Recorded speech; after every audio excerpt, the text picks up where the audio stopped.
반갑습니다. 미풍입니다. 역대급 공급 부족 사태, 아파트 수급이 붕괴가 되었습니다. 여러분들 너무나 잘 아실 겁니다.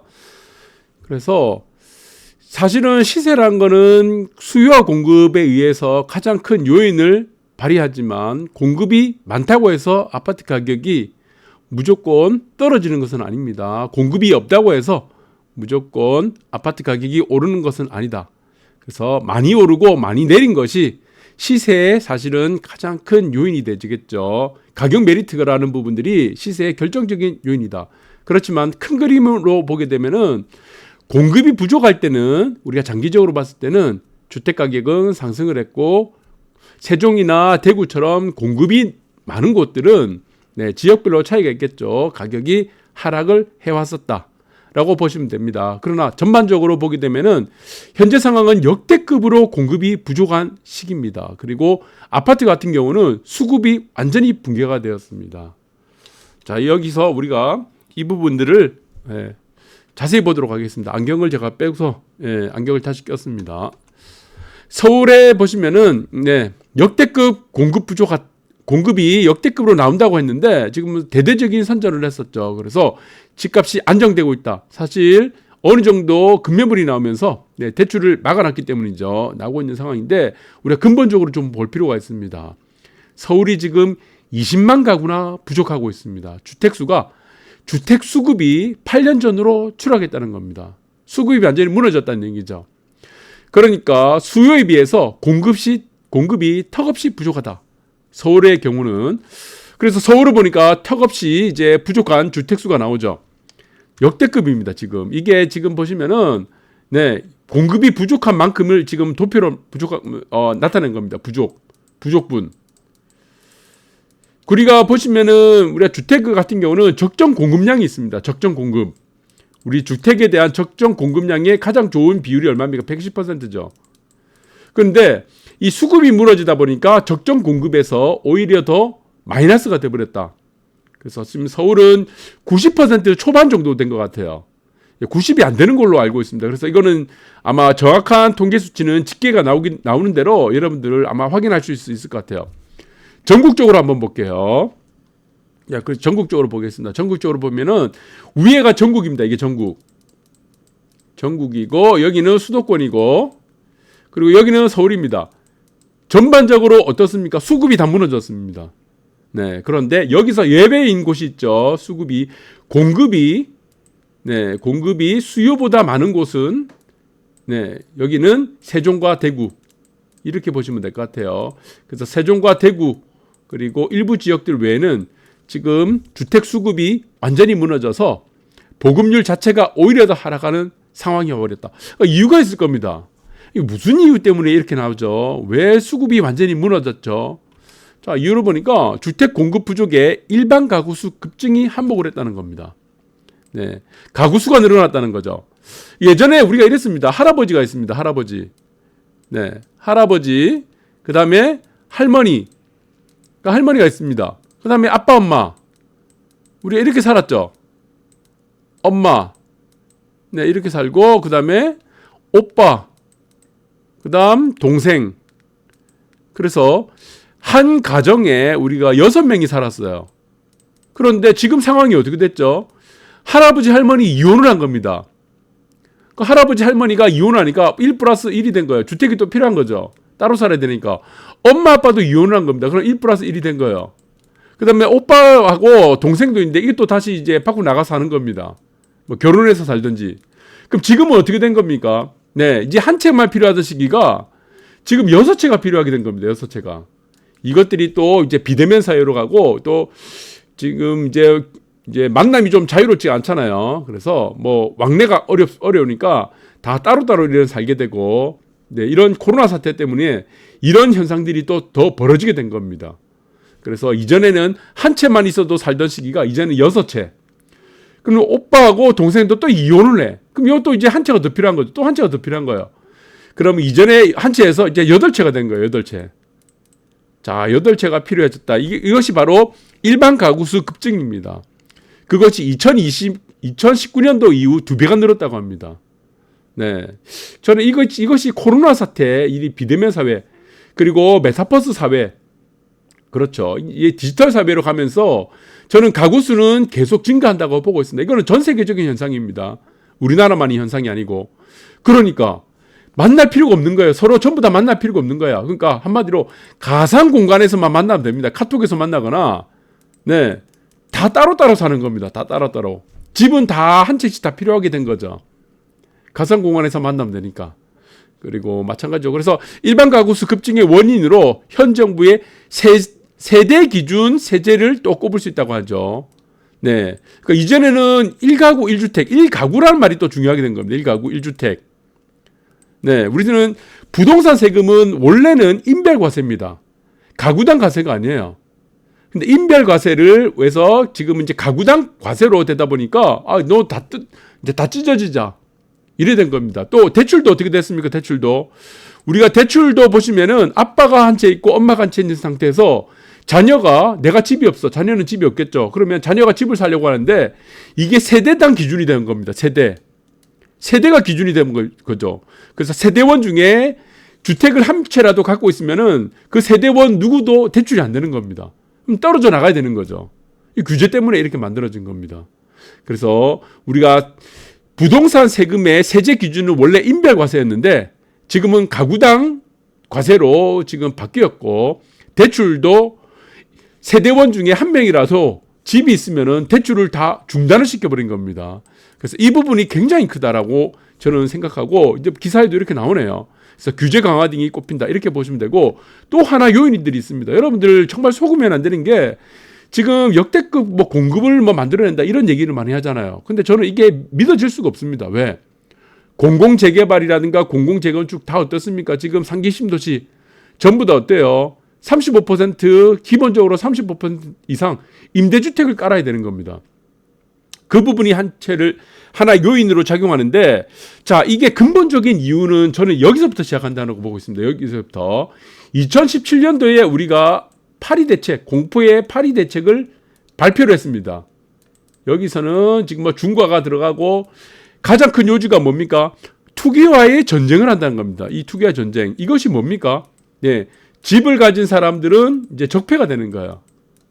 여기서부터 이제 공급 말살 정책이 이제 딱 들어가기 시작한 거죠. 스탠바이가 딱 된 겁니다. 가장 큰 이유 중에 또 하나가 무엇이냐면 강남이었습니다. 강남 하나 잡는다고 초과상가 다 태워버린 겁니다. 공급을 다 막아버렸어요. 거기다가 재건축, 재개발에 대한 온갖 규제를 다 만들어 놓다 보니까 공급을 그냥 싹쓸이 말살을 시켜버린 겁니다.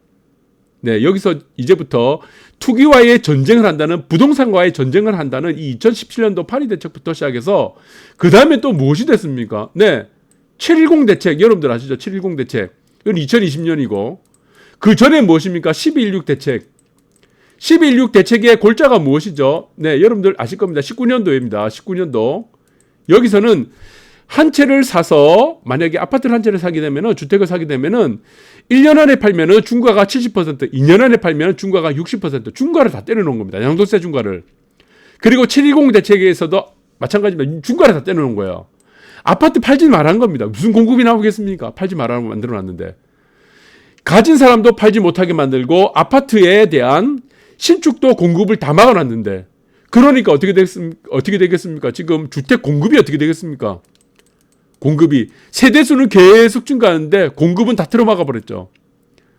이 상황이 지금의 수급을 완전히 붕괴시켰다 이렇게 보시면 될 것 같아요. 그리고 마찬가지죠. 우리가 2011년도에 투기과열지구, 투기지역, 조정지역 다 없애버렸습니다. 이때가 지금 이명박 정권 때인데 2011년 때부터입니다. 규제를 다 없애버렸죠. 규제를. 그래서 여기서 나왔던 정책이 무엇입니까? 이기심 도시. 여러분들이 잘 알 겁니다. 이기심 도시. 반값 아파트 정책입니다. 반값. 신속 공급 정책으로 반값 아파트 정책이었어요. 그러다 보니까 대부분의 사람들이 규제가 다 풀렸음에도 불구하고 아파트를 안 샀습니다. 왜? 전세를 선호하게 된 겁니다. 전세 선호가 굉장히 뚜렷해 있고 전세가가 엄청 올랐죠. 매매가는 그야말로 반토막이 된 겁니다. 공급을 만들어준다는데 그 공급이 반값 아파트였습니다. 그리고 여기서는 임대를 어떻게 해준다고 했습니까? 네, 임대를 10년 거주하게 되면은 10년 임대 받고 나면은 이걸 분양을 더 준다고 하는 거예요. 10년 임대 분양, 네, 정책이죠. 임대를. 그러다 보니까 지금 이기심 도시 같은 경우도 사실은 그 전에 어떻게 됐죠? 네. 이기심 도시도 그 전에 우리가 40% 정도의 임대주택을 만들어 놨었는데, 뭐 1기심 도시는 13%입니다. 1기가 14% 임대주택이고 40%가 2기죠. 그런데 이거를 나중에 다 분양이 된 겁니다. 이게. 그러니까 여러분들 보시면은 성남의 뭐 분당 판교 같은 곳이 나중에는 실질적인 임대주택은 5%밖에 안 남은 겁니다. 5%밖에. 나머지 95%는 어떻게 돼요? 실질적인 공급이 된 거예요. 그래서 지금에 보시면은 임대가 상기심 도시도 마찬가지로 지금의 상기심 도시를 한다고 하는데 상기심 도시에는 의무 임대 비율이 35%죠. 이거를 몇 %까지 만든다고 합니까? 50% 만든다고 해요. 여기는 토지 확보가 안 됐는데. 그러면은 상기심 도시의 전체 물량 중에 50%는 임대 물량으로 빠지고 나면 실질적인 공급은 어떻게 됩니까? 절반밖에 안 된다는 거예요. 그런데 이 절반의 공급도 지금 불확실하다는 겁니다. 공급이 나올지 안 나올지는 이건 미지수예요. 기간이 언제 될지도 모르고 착공을 언제 할지도 모르고 땅 확보를 토지 확보를 언제 할지도 모르고 20년 후에 입주할지도 모르는 상태입니다. 그런데 더 웃긴 것은 지난 시간에도 말씀드렸지만 자, 상기심 도시의 택지에서 가장 좋은 곳, 입지가 가장 좋은 곳이죠. 단지 내가 이렇게 했으면은 네, 상기심 도시 이런 뭐 단지를 만들 겁니다. 뭐 계양을 만들든지 어디 만들 거예요.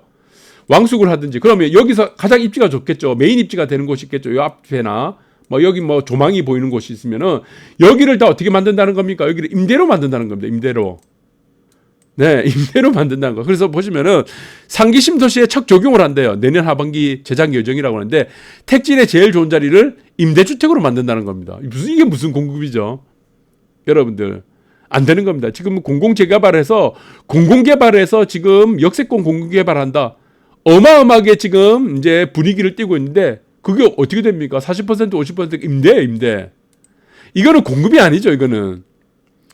자, 그래서 이게 가장 큰 문제가 되고 있습니다. 그래서 실질적인 공급은 저는 민간에서 만들어지는 공급 자체가 자, 이게 뭐 신속 통합을 한다고 하더라도 사실은 우리가 살고 싶은 곳의 입지는 잘 이게 나오지가 않습니다. 그래서 한강변 같은 경우는 앞으로 100년 동안은 공급이 안 나온다고 하죠. 그리고 마찬가지죠. 한강변. 여러분들 다 살고 싶잖아요. 강남이 아니라도 한강변 살고 싶잖아요. 예. 여의도라든가 뭐 성수도 마찬가지지만 뭐 강남도 마찬가지겠죠. 여기는 향후 이제 100년간은 이제 스톱입니다. 안 나옵니다. 그리고 부산 같은 데 보면은 광안대교 조망권 있죠. 광안대교 뭐 예, 우동 남천동 이거 100년 동안 안 나와요. 100년 동안. 여러분들이 생각하는 공급이 안 나온다는 거죠.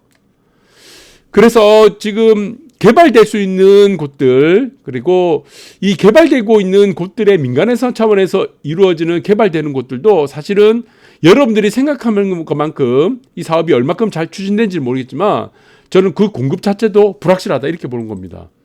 그래서 여러분들이 잘 생각하셔야 되는데 서울아파트 거래절벽 9년 만에 최저입니다. 이 9년 만에 최저를 만드는 가장 큰 요인들이 무엇이죠? 금리가 아니에요. 금리 요인들이 아닙니다. 금리 0.5% 금리 기준금리로 해서 무슨 이게 뭐 지금 주택가격에 영향을 미치겠습니까? 대출 규제죠. 대출을 규제하다 보니까 대출에 대한 공급이 부족하게 된 겁니다. 수요는 많은데. 그러니까 은행에서는 아이고 좋다. 대출 금리 올리자. 네. 그래서 실질적인 금리는 기준금리 0.5%밖에 안 올랐었는데 이것에 지금 착시 현상을 주고 있습니다. 금리에 왜곡을 주고 있는 거죠. 금리. 대출 금리에 왜곡을 주고 있는 겁니다. 그 만약에 대출 규제를 풀게 되면 어떻게 되겠죠? 네. 또 이제 빵 터지는 거야. 풍선되는 거다. 풍선. 빵 터지는 겁니다. 어떻게 될까요? 안 그래도 지금 공급이 부족한데 저는 앞으로 17년 정도까지는 공급이 부족하다고 보고 있습니다. 17년간 앞으로. 저는 그렇게 보고 있습니다. 17년간 정도니까 한 2037년, 38년까지는 공급이 절대적으로 부족하다. 가구 수는 계속 증가할 가능성이 크다. 그렇게 보고 있습니다. 그래서 2030년이 아닌 2040년 이후부터는 지금의 저출산이 어느 정도 이제 영향을 미칠 가능성이 크다. 이렇게 보고 있습니다. 그래서 그때 되면은 여자도 마찬가지로 네, 그때 되면은 이제 뭐 아이들 낳으면은 연금도 주겠죠.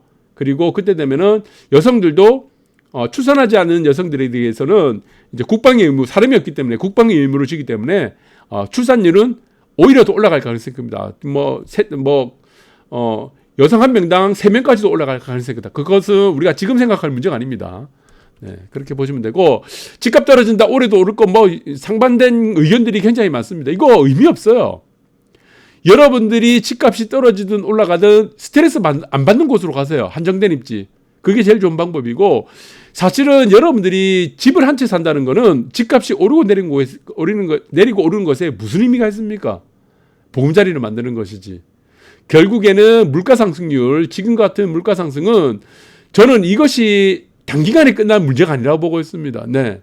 그리고 화폐 통화량 자체는 영원히 올라가기 때문에 통화가 계속 공급이 늘어날 수밖에 없기 때문에 이 부분들은 여러분들이 잔머리 굴려가지고 부동산을 살 수 있는 상황은 아닌 것이다.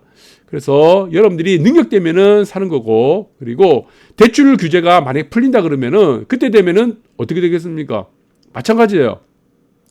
부르는 게 또 값이 되는 겁니다, 여러분들. 그래서 지금과 같은 경우는 이제 매수자들이 이제 줄다리기를 할 수 있는 거죠. 매수자 우위에 있으니까. 네. 그래서 이 부분이 좀 더 좋은 조망이라든가 층수를 고를 수 있지만, 또 이것이 대출 중단이 만약에 규제가 풀리게 된다 그러면은 여러분들이 생각하는 아파트, 웃돈 주고 사야 되는 그런 아파트가 또 시대가 될 수도 있기 때문에 이것은 여러분들이 현명하게 지혜롭게 생각해야 된다. 그리고 집 한 채 사는 거는 왜 따지냐? 떨어지니 오르니 무슨 의미가 있습니까? 네, 여러분들이 그렇게 보시고 전략을 잘 세우시기 바랍니다.